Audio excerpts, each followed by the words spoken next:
If you have a lawn bordered by a fence, a yard with shaded areas, wetter spots, and various plants, you basically have a microclimate. You've definitely had a disease, even if you didn't know how to identify it or weren't aware of its existence. The vast majority of diseases appear because of high humidity, either due to natural causes or because of improper lawn irrigation.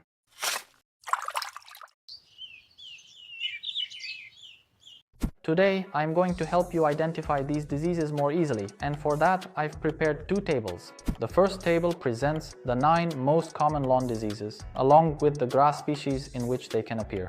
In the next table, we'll talk a bit more in detail about lawn diseases. We'll divide it into 3 parts: identification, prevention, and treatment of the 9 diseases mentioned earlier.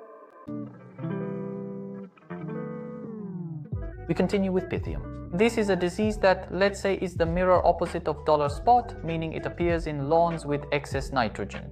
Pay attention here.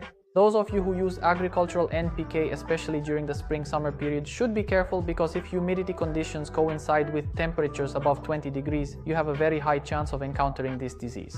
This disease is characterized by some blackish, brown, oily spots that have a very persistent moldy smell, and in addition, that spider web-like mycelium is also present. For prevention, we need to irrigate properly, scarify, remove that felt layer, and avoid excessive nitrogen fertilization. Try to use only professional lawn products, which have a controlled release over a certain period of time. For treatment, likewise, use Ferticooper Alternative or Ortiva Top Plus Switch. Keep in mind that this disease also appears in freshly sown lawns during warm periods, and it is called seedling damping off. Basically, the plants break and fall at the base of the lawn, and for this you should use the fungicide Previcar Energy. When the lawn is about 3 or 4 centimeters tall, you should apply it to prevent this disease. It is actually recommended to do this in order to avoid other problems as well. As you have seen, there are 2 elements, one as a cause and one as prevention, namely, high humidity is present in all cases, and as prevention, scarification.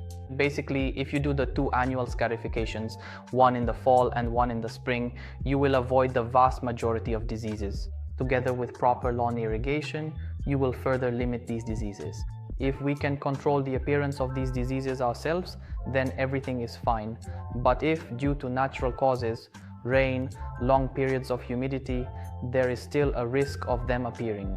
To sum up the prevention and treatment part, prevent so you don't have anything to treat, and in cases where the disease exists or you want to prevent it, always try to use products that are not fungicides, because after all, there are still fungi in the lawn and soil that we need, beneficial fungi, and only in extreme cases should you use fungicides. If you enjoyed this material about lawn diseases caused by fungi, hit like, share this content, and don't forget that until next time, grass grows in the field and the lawn grows in your yard.